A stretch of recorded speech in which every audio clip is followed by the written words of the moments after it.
বিয়ে না করলে চাকরি থাকবে না, এমন অদ্ভুত নিয়ম যে দেশে। হ্যাঁ, যেখানে চাকরি বাঁচাতে হলে কর্মীদের বিয়ে করতেই হবে।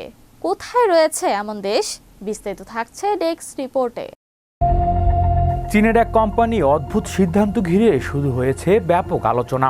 চাকরি বাঁচাতে হলে কর্মীদের করতে হবে বিয়ে, এমন নির্দেশনা দিয়েছে পূর্বাঞ্চলীয় চীনের শ্যাংডং প্রদেশের সান্তিয়ান কেমিক্যাল গ্রুপ নামের একটি প্রতিষ্ঠান।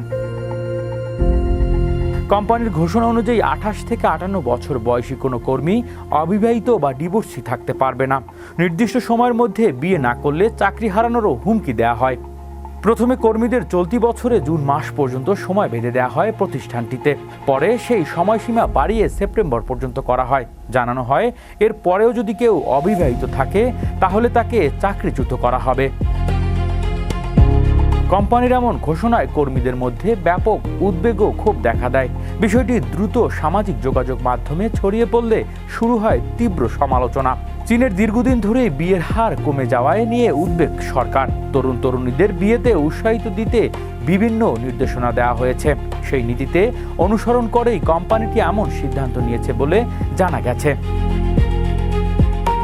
তবে বিষয়টি নিয়ে ব্যাপক বিতর্ক তৈরি হওয়ার পর গত 13 ফেব্রুয়ারি প্রতিষ্ঠানটিতে পরিদর্শনে যান সরকারি কর্মকর্তারা।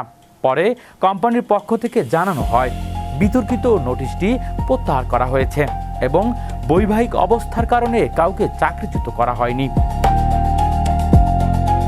সরকারি এক কর্মকর্তা জানান, কর্মীদের বিয়ে করতে বাধ্য করা কিংবা বৈবাহিক অবস্থায় ভিত্তিতে চাকরিচ্যুতর হুমকি দেয়া চীনের শ্রম আইন ও শ্রম চুক্তি আইনের সুস্পষ্ট লঙ্ঘন।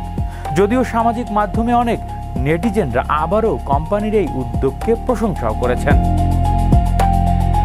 হৃদয় আশিস, বিশ্ব বাংলা 24 নিউজ ডেস্ক।